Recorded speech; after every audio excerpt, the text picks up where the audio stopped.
Please have mercy, Jeffrey. Jeffrey is a blood-hungry warlord. Everyone respects him. Everyone looks up to him. His kill count is in the hundreds. But that's in the virtual world. But in the real world, Jeffrey is a loser. He's weak, he's lazy, and he's undisciplined. He got poor grades in school. He has a job that he doesn't even like. Jeffrey lives a life like most men. The real world around him isn't that stimulating, and so he sinks deeper and deeper into the virtual world where he can be anything that he wants. But he doesn't realize that the more time he spends in video games, the less ability he has to level up in real life. Adonis.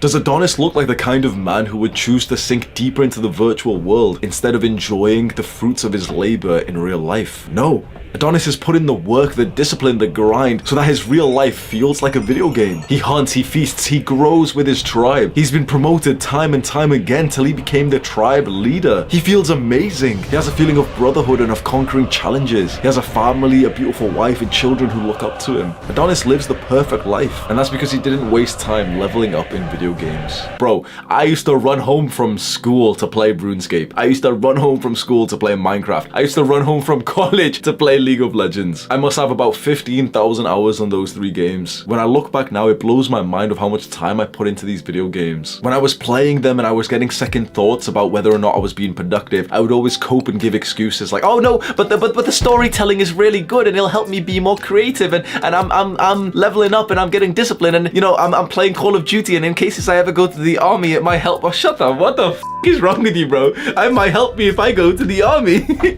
Shut the f up. Oh, but it's helping my social skills because I'm playing online with my friends on TeamSpeak. TeamSpeak, bro, what a garbage app that was. All young men who are addicted to video games have a bunch of these excuses that they throw out, like, oh, the storytelling, and you know, it's good for your memory, and like, oh, but I enjoy it, and time spent in enjoyment is not time wasted. All this f***ing bullshit, bro.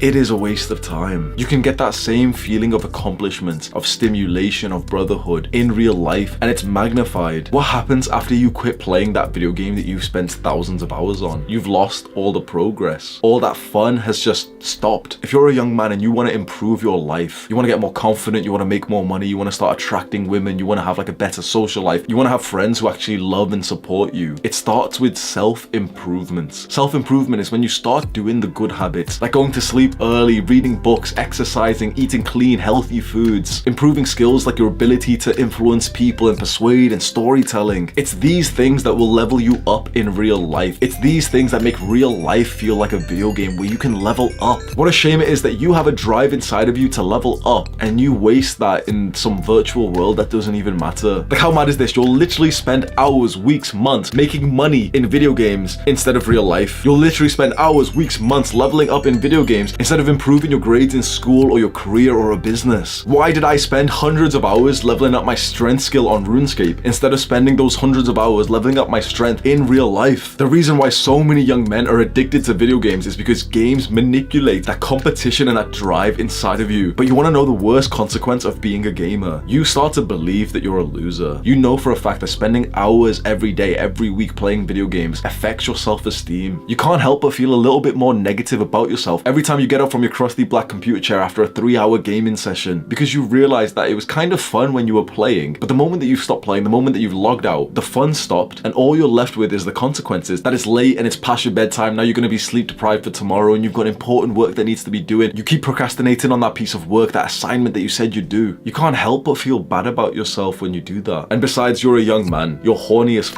You may not have admitted it to yourself, but you really want to attract women. You want to have sex, you want to date, you want a girlfriend. Whilst your mind is always obsessed about having a gamer girlfriend, the truth is that the majority of women are unattracted to men who play video games. When you're a gamer, you have this stereotype that you're like a loser, that you smell, and women aren't really attracted to that. Now, of course, you shouldn't change the things that you enjoy just to impress someone, but relationships are like the most important part of life. You would feel so much happier and excited about being yourself if you had like a beautiful girl that you were dating. You shouldn't quit playing video games just to impress a woman. You should quit playing them to impress yourself, to improve yourself, to feel like you're more of a man, so that you have more time to do like productive, cool shit, like lift some weights, learn skills like sales, make a business. It's those things that attract women and even friends to you. And let's talk about friendship. You might not want to quit playing video games because most of your friends play and you all hop on Discord together and you have a good time. This is gonna hurt to hear, but I made a video titled, "They're Not Your Friends." As much as you can have like so many laughs with people, if your friendship revolves around some kind of pleasure, like video games, drugs, partying, it's not real friendship. You're all friends with the substance, unless you're really, really close, even when you don't play video games, or when you're not a gamer anymore, and you realize that you just don't spend time with those people that you thought were really close. You'll realize that your friendship just revolved around wasting time in the virtual world. There's a reason why you've heard that stereotypical story so many times of a young man who was so consumed by video games up until he quit, and that's when his life really started taking off. That's when he started going to the gym and he put on some muscle and he feels like so confident with himself and he makes friends and he meets girls. You've heard that exact same story so many times because that's exactly what happens when you stop wasting time on video games. Share this video with a friend who needs it. Do the hard work, especially when you don't feel like it. Mwah.